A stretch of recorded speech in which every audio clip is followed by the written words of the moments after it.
Lucky ने उधर जब पेड़ लगाना शुरू कर दिया था, तब इधर हेमराज और प्रभुवन परेशानी में आ चुके थे। प्रभुवन ने हेमराज से कहा कि अब चंद्रिका को समझाने का काम भी सिर्फ वही कर सकता था। ऐसे में हेमराज जब चंद्रिका के कमरे में गया और उसने उसे समझाने की कोशिश की, तो चंद्रिका ने उल्टा हेमराज को चौंका दिया। उसने कहा कि वो लकी से शादी करना चाहती है। ये बात सुनते ही पहले तो हेमराज हैरान हो गया, लेकिन बाद में उसे समझ में आया कि चंद्रिका क्या चाल चल रही थी, तो वो उसकी जिद पूरी करने के लिए राजी हो गया। इधर लकी भी अपने घर जाने के लिए रवाना हुआ, तो वो बूढ़ा फिर से उसके रास्ते में आकर खड़ा हो गया था। लकी के जाते ही हेमराज उसके क्लिनिक पर पहुंच चुका था। तो लकी जी कहाँ मिल सकते हैं? हेमराज ने जैसे पूछा। वो तो अपने घर चले गए हैं, लेकिन आपने बताया नहीं कि आपको उससे क्या काम था। अगर आपको इलाज करवाना हो तो हमारे पास में और भी डॉक्टर्स हैं। जय ने कहा। वो कहीं ना कहीं हेमराज के मजे लेने की कोशिश कर रहा था। जिस तरह से हेमराज लकी के बारे में पूछ रहा था, ये सुनकर जय और वहाँ खड़े बाकी लोगों को मन ही मन हंसी आ रही थी। वहाँ जो मरीज खड़े थे वो भी हेमराज को अच्छी तरीके से जानते थे। सबको मालूम था कि वो पूरे राज्य का कितना बड़ा नेता था, लेकिन जब वो खुद लकी के नाम के आगे जी लगाकर बात कर रहा था, तो हर कोई हैरान नजर आ रहा था। उन मरीजों की नजर में लकी का कद और ऊपर उठ गया था। मैं यहाँ क्या इलाज करवाऊंगा?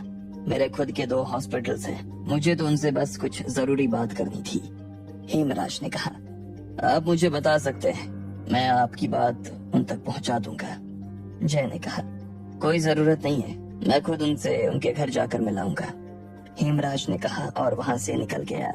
इधर जय और सुहासनी हैरानी में एक दूसरे को देख रहे थे। उन्हें समझ में नहीं आ रहा था कि आखिर हेमराज यहाँ लेने क्या आया था। उधर जब हेमराज लकी के घर जाने के लिए निकलने वाला था, तब इधर लकी भी अपने घर आ चुका था। उसने रास्ते में ही अभिलाषा को फोन कर दिया था, इसलिए अभिलाषा भी ऑफिस से आज जल्दी घर आ गई थी।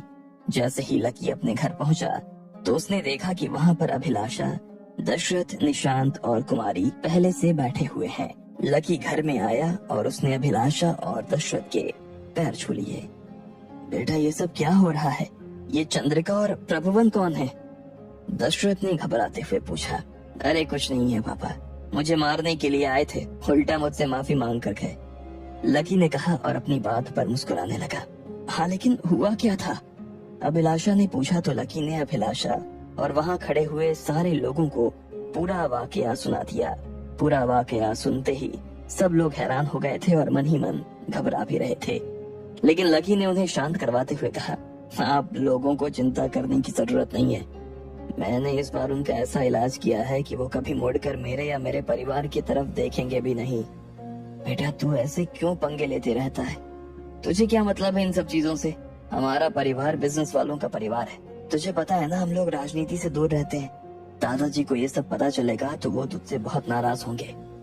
हाँ बेटा, मैं हेमराज को अच्छी तरह से जानता हूँ। कपड़े सफेद पहनता है, लेकिन है एक नंबर का गुंडा।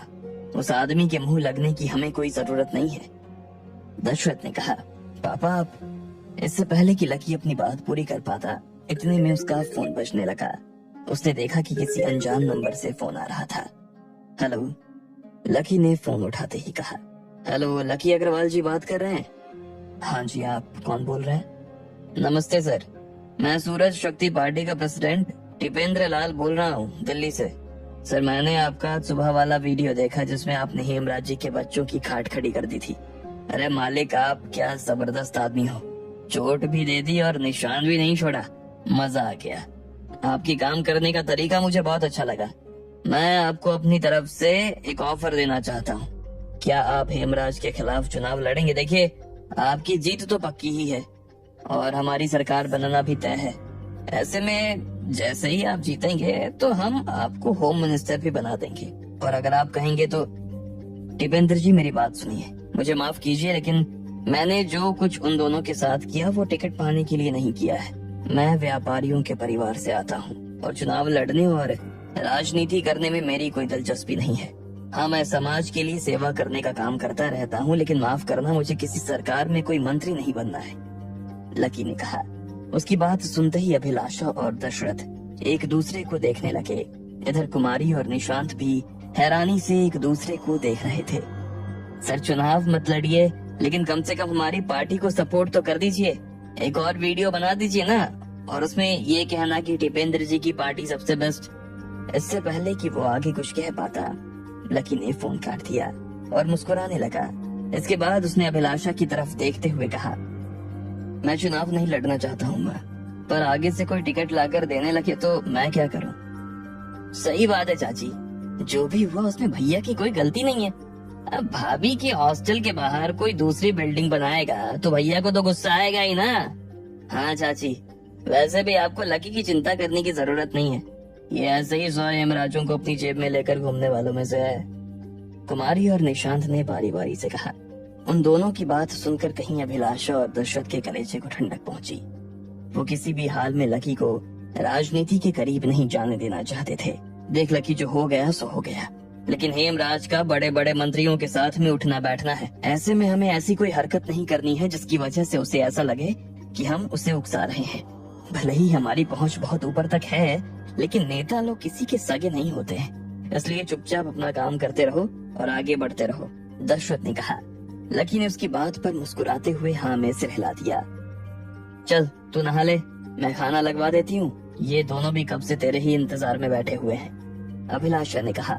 लकी जैसे ही अपना बैग उठाकर अपने कमरे में नहाने के लिए जाने वाला था कि इतने में उनकी टेबल पर रखा हुआ लैंडलाइन फोन बजने लगा। लकी ने फोन को देखा और फिर अभिलाषा को देखने लगा। इतने में निशांत ने फोन उठा लिया। हेलो सर, मैं मेन गेट से विष्णु बात कर रहा हूँ। हाँ बोलो विष्णु। सर, ये लकी सर से कुछ लोग मिलने के लिए आए हैं, कह रहे हैं कि इन्हें हमारे हेलीपैड पर लैंडिंग चाहिए। क्या? हाँ सर, मैंने कहा कि हमारे हेलीपैड पर सिर्फ हमारे ही हेलीकॉप्टर की लैंडिंग होती है, लेकिन वो लोग भी लैंडिंग मांग रहे हैं सर। बोल रहे हैं कि उन्हें लकी सर से बहुत जरूरी काम है। नाम क्या बताया उन्होंने अपना? सर, हेमराज शंकर। उधर से उस गार्ड ने कहा तो निशांत के चेहरे का रंग उड़ गया। वो लकी की तरफ देखने लगा। लकी भी उसकी शक्ल देखते ही समझ गया था कि कुछ न कुछ तो गड़बड़ जरूर थी। क्या हुआ? लकी ने पूछा। भैया, हेमराज शंकर हमारे घर आया हुआ है, हेलीकॉप्टर से आपसे मिलना चाहता है, हमारे हेलीपैड पर लैंडिंग मांग रहा है, निशांत ने कहा। ये सुनते ही सभी लोग हैरान हो गए। क्या? वो यहाँ क्यों आया है, और वो भी हेलीकॉप्टर से? मना कर दो उसे, लैंडिंग के लिए मना कर दो, या बोल दो कि लकी अभी यहाँ आया ही नहीं, वो तो अमेरिका चला गया, अभिलाषा और बाकी लोगों ने घबराते हुए कहा। ऐसे में लकी ने उन्हें शांत करवाया और बोला, 1 मिनट, इतना घबराने की कोई जरूरत नहीं है। विष्णु को बोल दे कि उसे लैंडिंग दे दे और हेलीपैड के पास हमारे कुछ गार्ड्स को खड़ा कर दे जो उसकी चेकिंग करें। लकी पागल हो गया है क्या? वो यहाँ तुझसे गले मिलने नहीं आ रहा होगा, तुमसे बदला लेने ही आ रहा होगा, कुमारी ने कहा। 1 मिनट कुमारी, उसे आने तो दो। इतना बड़ा आदमी हमारे घर चलकर आया है, अगर हम उसे बाहर से ही भगा देंगे तो अच्छा लगेगा? चाहे दुश्मन ही क्यों ना हो, लेकिन हमारे घर के संस्कार हैं कि अगर वो घर में आएगा तो हम उसे बिना पानी पिलाए तो नहीं भेजेंगे, लकी ने कहा और खिड़की की तरफ देखने लगा। वहाँ से हेलीपैड धुंधला सा नजर आता था। बाकी सब लोगों को लकी के इस फैसले से घबराहट हो रही थी, लेकिन लकी के मन में कोई घबराहट नहीं थी। इधर जब लकी अपने घर में खड़ा होकर हेमराज के आने का इंतजार कर रहा था, तब उधर विष्णु ने हेमराज के हेलीकॉप्टर को ग्रीन सिग्नल दे दिया था। वो लोग जब हेलीपैड पर पहुंचे और उन्होंने अपना हेलीकॉप्टर उतारा तो देखा कि वहाँ पर कम से कम 20 गार्ड्स खड़े हुए थे। हेमराज अपने साथ प्रभुवन, उसकी माँ और 3 आदमियों को लेकर आया था।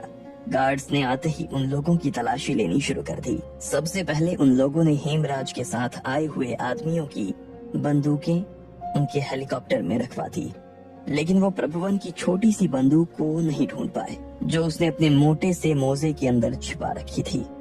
आप लोग जा सकते हैं, ये गाड़ियां आपको लकी सर के बंगले पर छोड़ देगी, उनमें से एक गार्ड ने कहा और 2 गाड़ियों की तरफ इशारा कर दिया।